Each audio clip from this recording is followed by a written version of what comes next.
Well, good morning, church. I am so glad you are here. What a morning so far. Worship, baptisms, good coffee in the lobby. If you haven't had it, it's top shelf. I'm just glad you're here. Listen, I want to say two things. One, if you are a guest with us and you came on an invitation, I'm proud of you. Because it's a hard thing to do, to go into somebody else's territory. If you're the person that invited somebody and they came, good on you for the ask. If you invited someone and they didn't come, good on you for the ask. And if you didn't invite somebody, I'll keep my mouth shut because Mama told me if you don't have anything nice to say, don't say anything at all. All right, I'm going to jump in. I want to start with a story. I want to share a real story that happened to me about 13 days ago. I was having trouble sleeping one night. Doesn't happen to me very often, but periodically I just toss and turn and I can't sleep. My mind is on whatever. And so I decided, instead of keeping my wife awake by tossing and turning, I was going to go downstairs to the couch and I was going to sleep on the couch. And I've made this trek 25 times a day down the stairs. And when you get to the bottom of our stairs and you turn to the right, kind of back towards 5 o'clock back in this corner of the house, is the living room. And so I was clambering down the stairs, except the problem was it was pitch black outside, which meant it was pitch black inside. And I walked downstairs and I turned the corner, and at 2:46, I stepped on this. If you don't know what that is a deer antler that my former friend, Bobby, now my eternal enemy, had given my dog Maple to chew on. This toy, now turned weapon of mass destruction, impaled my right foot at 2:45 in the morning. I mean, I hit the deck. It hurt. And maybe you've never stepped on a deer antler, but you've stepped on Legos. Have you ever walked into your kid's bedroom at night just to watch them sleep peacefully, which, by the way, is really weird? Think about this.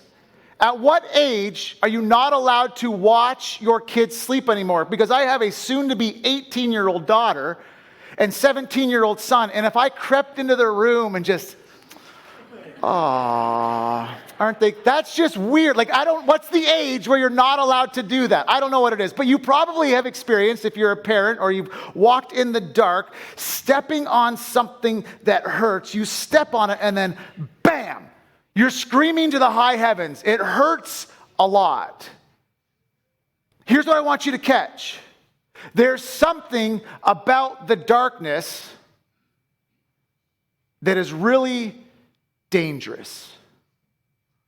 And I'm not talking about deer antlers and Legos. I'm talking about the darkness that is dangerous. I'm talking about the darkness that is painful, that when we think we're headed one way and we don't, we think we're headed one direction and we're not, and it can be really, really lonely to walk in darkness.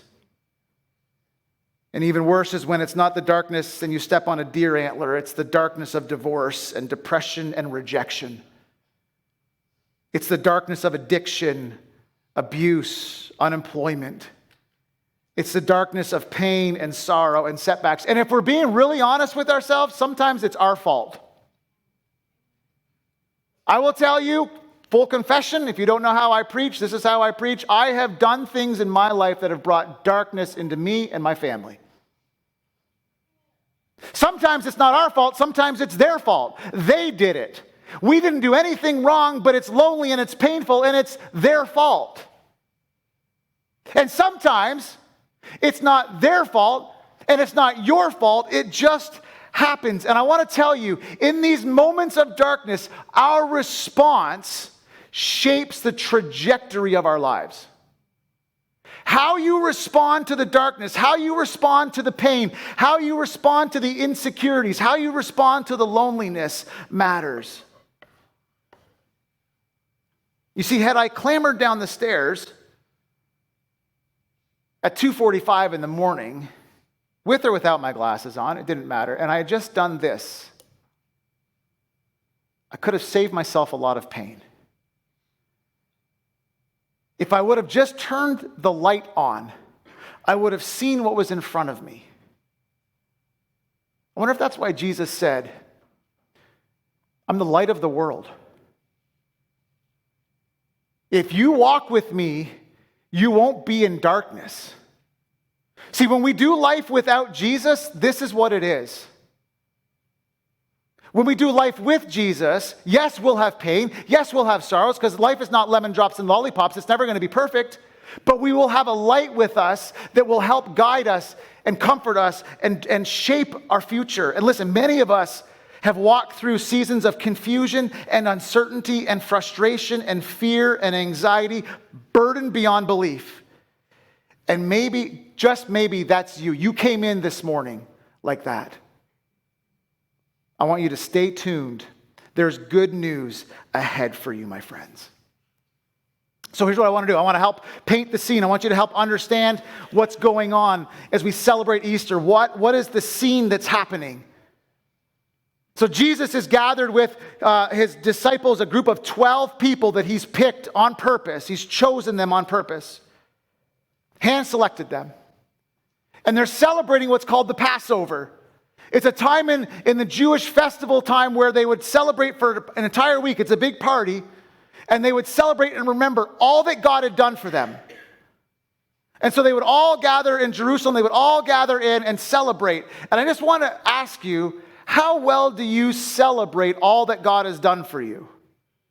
How well do you share stories? My daughter challenged me and convicted me on this probably 6-8 weeks ago. We were sitting around a dinner table after church, and she said this. She said, "Dad, we don't know half the stories you share with the church about growing up, about your brother, about the relationship with your parents. We hear them when the church hears them." And it caused me to pause and go, I don't know if I do a good job sharing with my own family sometimes all that God has done in my life. How well do you share? Because that's what they're doing right now. They're gathered around. They're in an upper room. They're having a meal. They're celebrating. They're laughing. They don't realize that this is the Last Supper.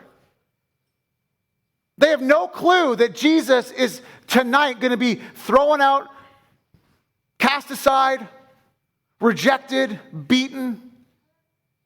I wonder if they had known it was their last night, would they have spoken to each other differently? Would they have treated each other differently? Would they have acted differently? Let me ask you, if you knew today was your last day, would you not speak to other people differently and treat other people differently? Why do we have to wait till there's that imagination of it's our last day? Why don't we live like that? Speaking kindness and hope and encouragement to people. And so the scene ends. They're in the upper room. The meal ends. Jesus is sharing with two specific people, one named Peter and one named Judas. He tells Judas, "You're going to betray me." He tells Peter, "You're going to betray me." And they have polar opposite responses. Judas is like, okay, dips his hand in the bowl, finishes his meal, and leaves. He accepts it. He accepts the prediction. He accepts the predicament. Peter denies it, right? He's like, "No way. I'm going to push back on that, Jesus. I would never deny you. I'll never disown you. I'll never betray you. I'd never sell you out. In fact, Jesus, I will die with you and I will die for you." And Jesus is like, "I love your enthusiasm. A, but F for failure.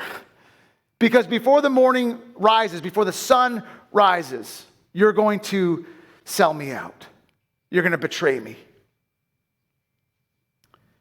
before the rooster crows." So they finish their meal and they head out of the upper room and they head towards what's called the Garden of Gethsemane. It's not a garden like you and I would know. It's not a garden with fruits and veggies. It's actually more like a garden of tranquility where people would go and sit and meditate and sit and ponder and sit and pray. And Jesus takes his disciples, the 11, because Judas has already left, and he takes them to the Garden of Gethsemane and they just start to begin to pray together. And under the cloak of darkness, under the cover of night, when there's no light, Judas reappears on the scene. But he's not by himself this time. Judas actually has soldiers and officers and chief priests with him.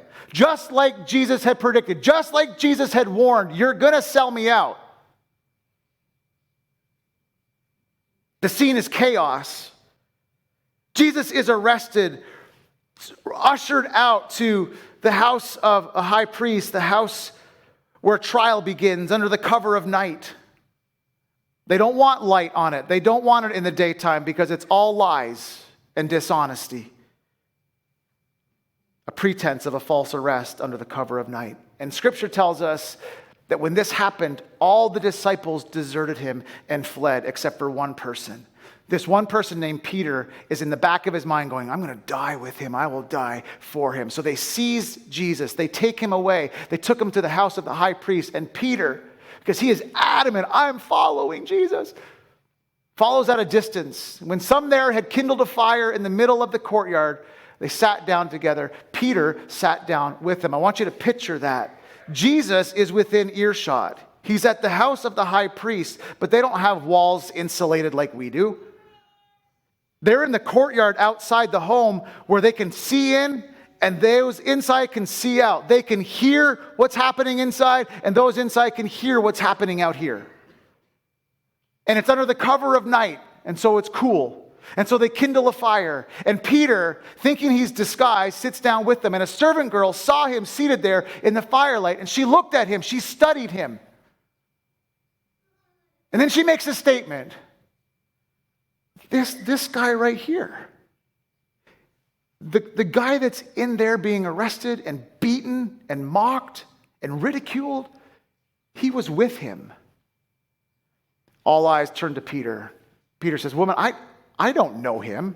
That guy over there? No, I don't know him.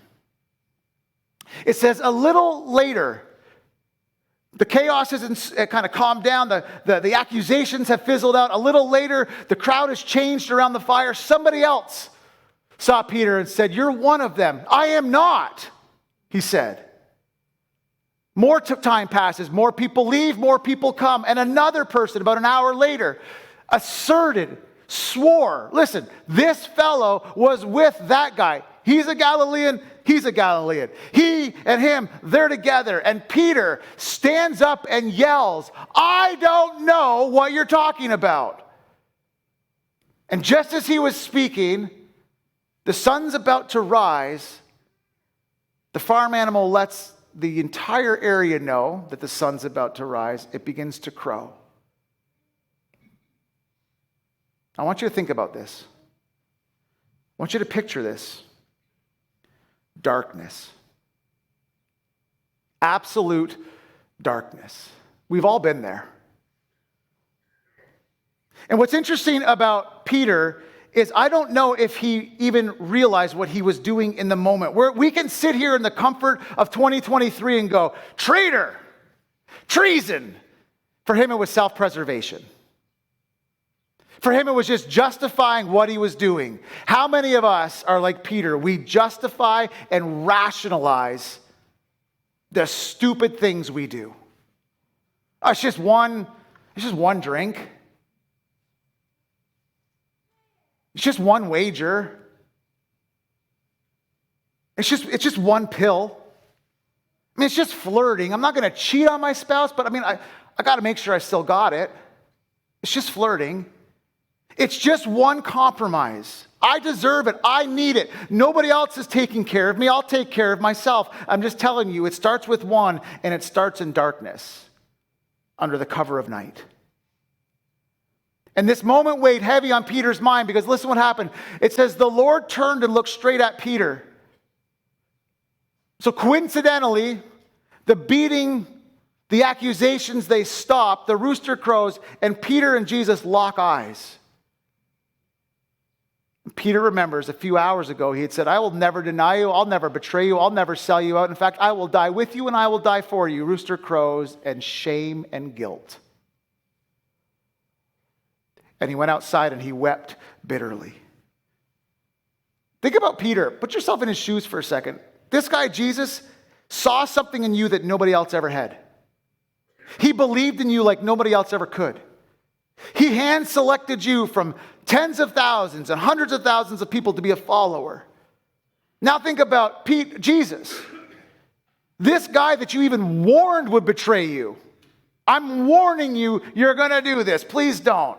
He went ahead and did it. under the cover of darkness, like that stupid deer antler. You just sometimes don't see it coming. If you know the story, it moves quickly. Jesus is beaten. They call it 40 lashes minus 1, 39 times they would beat him with what's called a cat and nine tail, which is just a whip with different barbs and hooks and metal on it, and they would whip it, it would grip into the back, and then they would rip it out. 39 times. He's then sent before the officials, and the officials, because it's Passover, it's a celebration, it's a party, they're going to release a prisoner. And now they ask the crowd, do you want us to release Barabbas, who's a scumbag, or do you want us to release Jesus, who we really didn't find anything wrong with him? And the crowd, who a week ago had said, Jesus, we love you, we worship you, you're amazing. They're like, crucify that guy, give us the criminal back. What? Under the cover of darkness, we do things we never intended to do. In less than 24 hours, Peter would go from not only abandoning Jesus to most likely standing at a distance and watching Jesus die with no way to right the wrong. Let me ask you a question. What do you do when disappointment hits? How do you respond when disappointment hits? Maybe a better way to ask it is, what do you turn to? What do you rely on?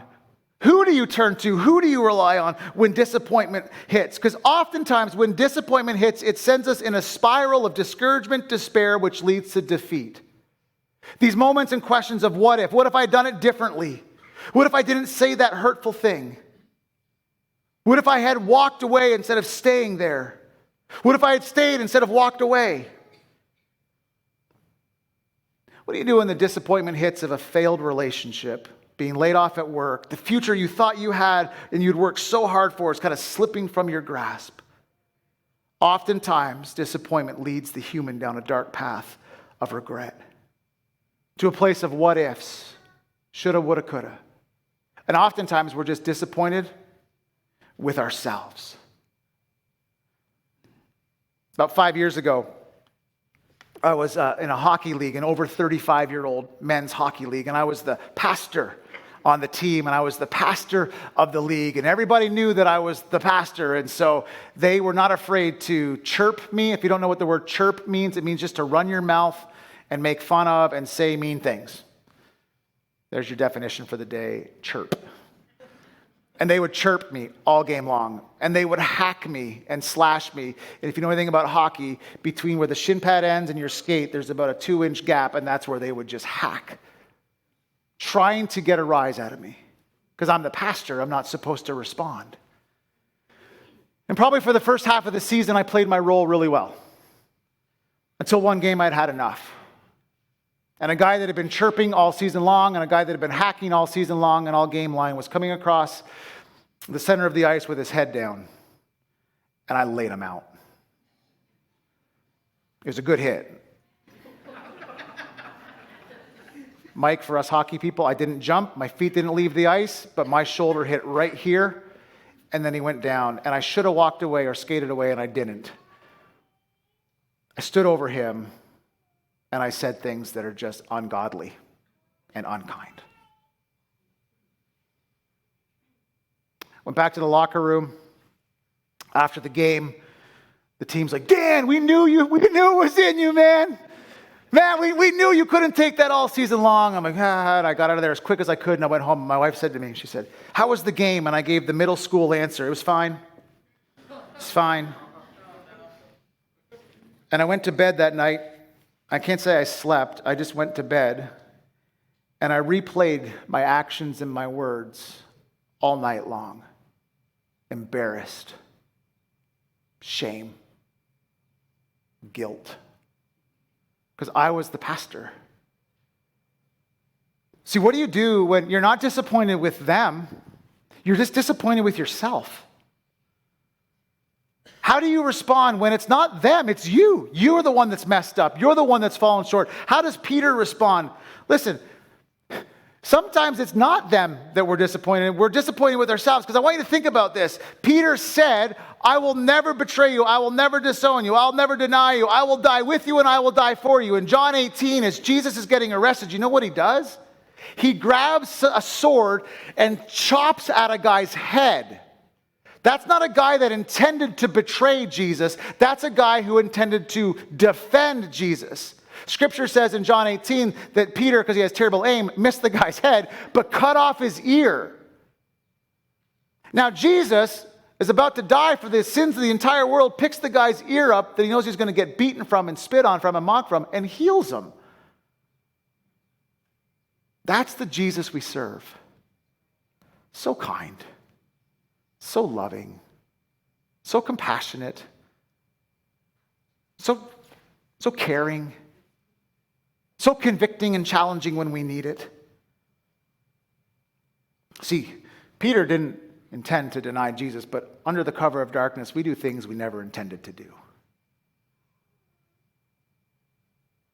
When it's dark out, we do things that we never intended to do. That's what my mom always told me. Dan, nothing good happens after dark.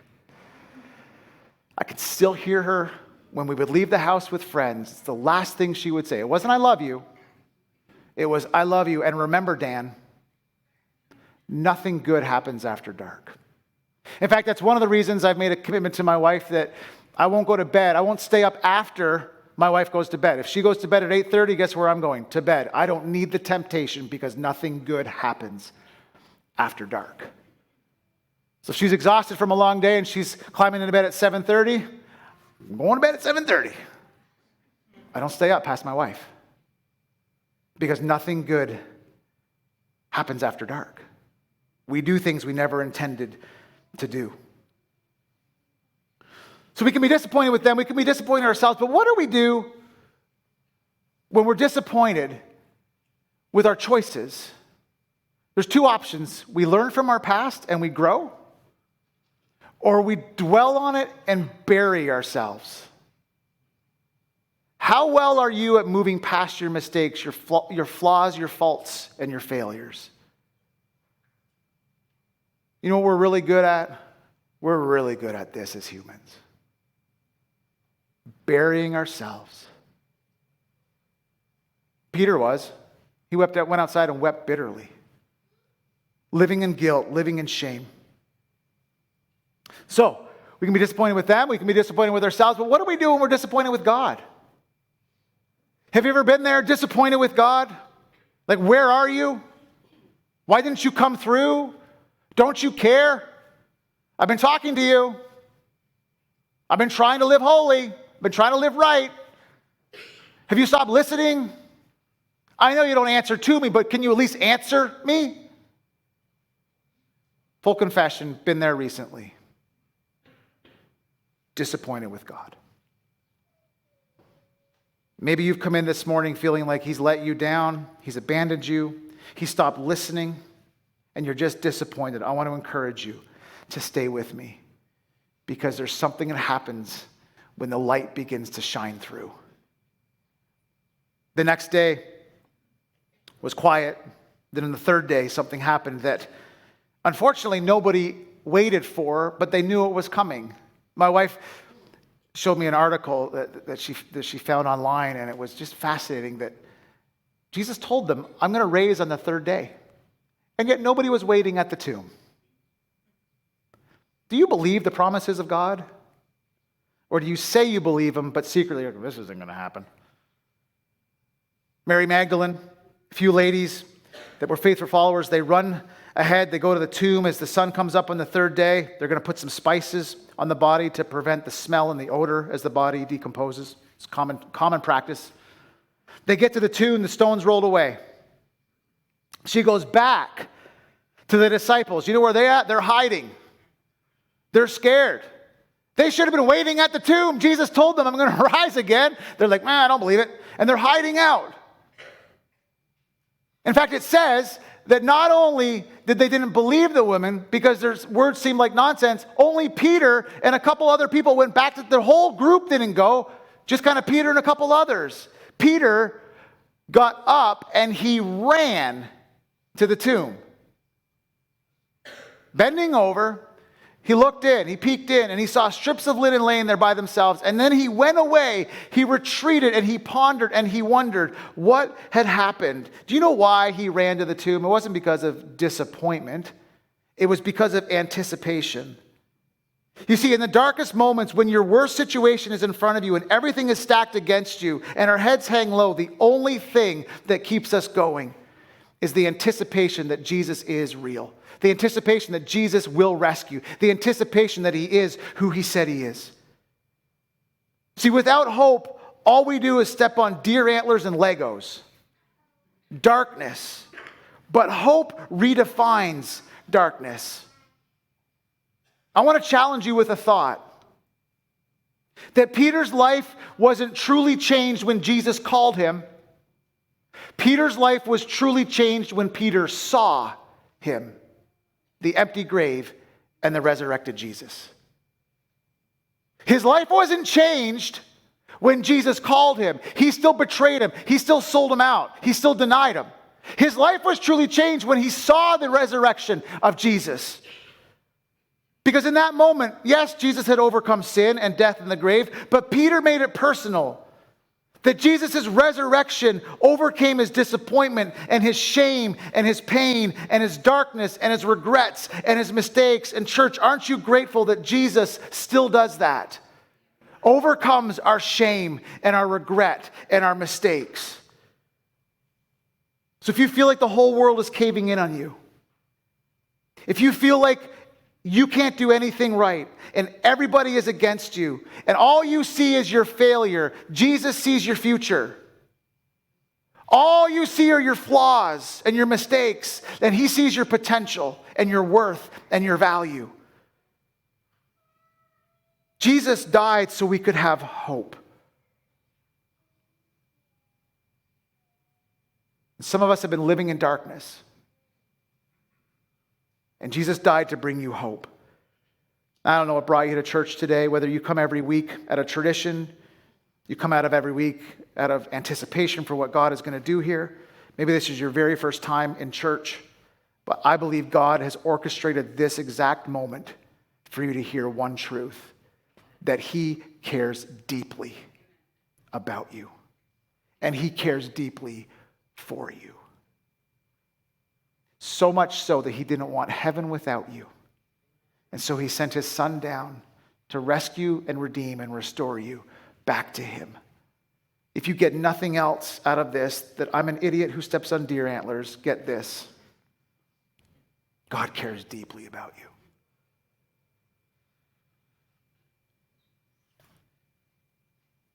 It's interesting. I look at Peter's story, a man who gave up on himself. And I wonder, didn't Jesus have every right at this moment to give up on Peter? I warned this guy he was going to do it. I told you. I all but just said, this is going to happen, please don't. You're an idiot, Peter. And he doesn't. He still went to the cross because he saw Peter's worth and value. I'm just going to say this. I don't care what your past is. Jesus doesn't care what your past is. He cares about your future. You may be confused, uncertain, lost in darkness, playing the mistakes and the failures and the faults and the flaws on replay in your mind. I just want to tell you there's hope. So Jason's going to come up, and while he's coming up, I'm going to give you a closing to the middle school answer I gave my wife, because she asked, how was the game? And I said, it was fine. It's fine. It's fine. Went to bed, laid awake, replayed everything over and over and over in my mind. I woke up the next morning, got out of bed, showered again, cleared my head, got a cup of coffee, playing it over, the things I said, the thing I did, the words I said about, the words I said to, drove to work at the church, sitting at my desk, not working, embarrassed. Sitting at my desk, ashamed, texted a buddy. I said, hey, I need a phone number. I got the phone number and I picked the phone and I called. Phone rang. The guy picked up. I said, "Hey, Andy, it's Dan from last night." Phone's quiet. I said, "Listen, I just want to tell you I'm sorry. I'm sorry for what I said. I'm sorry for what I did. It was a good hit. Tried to cover up the awkwardness with humor. Phone is quiet. I said, not only did I fail myself and you, but I failed Jesus. And I want you to know I'm sorry." What seemed like an eternity went by. It was probably 3 or 4 seconds. Andy said this back to me. He said, "Dan, I know you're a Christian, and you've got a target on your back for that. And I want you to know this. I think more of you now, and I respect you more now for calling and apologizing. The apology is accepted. I'll see you on the ice next game." We saw each other on the ice next game, shook hands. Andy ended up coming to church and putting his life and his faith and his hope in Jesus.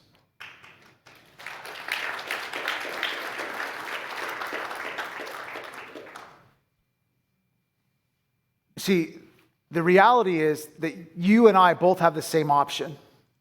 We can learn and grow from our past, or we can dwell on it and bury ourselves.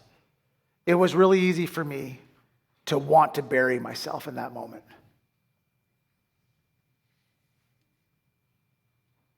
Have you ever been freed from your past? The guilt, the shame, the remorse you feel? I'm just going to tell you, your life can't change until you see. Not your family, not your friends, not your parents, not your kids, not the 4 people who got baptized. Your life can't change until you see the empty tomb and the resurrected Jesus.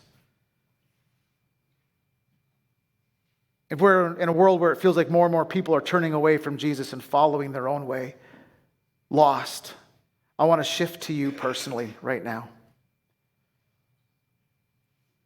If you've been walking in darkness and in shame, replaying the mistakes over and over and over, Jesus wants you to replace those lies with truth, that he cares deeply about you.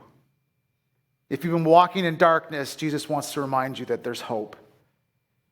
If you've never said yes to Jesus, to the gift that he gave of salvation, today could be your day. Maybe you said yes to Jesus. It was years ago, but you did it because everybody else was getting up and I didn't want to feel left out, and so I got up, but you've not lived it. You followed your way, your path, your plan, your preferences. And you've just been walking in darkness. I'm going to tell you, your life can't change until you see an empty grave and a resurrected Jesus. So I'm going to ask you to do something. It's hard, but I'm going to ask you, if you've never stepped out of darkness into light, if you've never trusted Jesus with the forgiveness of your sin, I'm going to ask you in a minute, I'm going to ask you to stand. I'm going to ask you to be brave and bold and step out and step up, and I want to pray with you and for you. Or maybe you're the other person, you're, I did that years ago, but boy, oh boy, have I been living in darkness. A lot of deer antlers and Legos. A lot of pain. Today's a day you can step into freedom. You can step from death to life, from darkness to light. And I'm going to ask you to do the same thing and be brave and be bold. To stand up, to work your way past the people that might be still seated, to step out and step forward. And I want to pray with you, and I want to pray for you. So Jason's going to start to softly play. We're going to sing, and I want to pray. And then I'm going to invite you to stand up, step out, and step down, if you're ready to put your trust and your hope in Jesus. So God, this morning there's some people here who are probably walking in darkness, living in darkness, and they need hope and they need the light that only your Son can bring. God, I pray that this moment is just a moment where whether we stand up and step out and step forward, or we just worship you and remind ourselves that you are a foundation for us, this is a moment I hope we don't miss as a church, where we celebrate and we see the empty grave and the resurrected Jesus.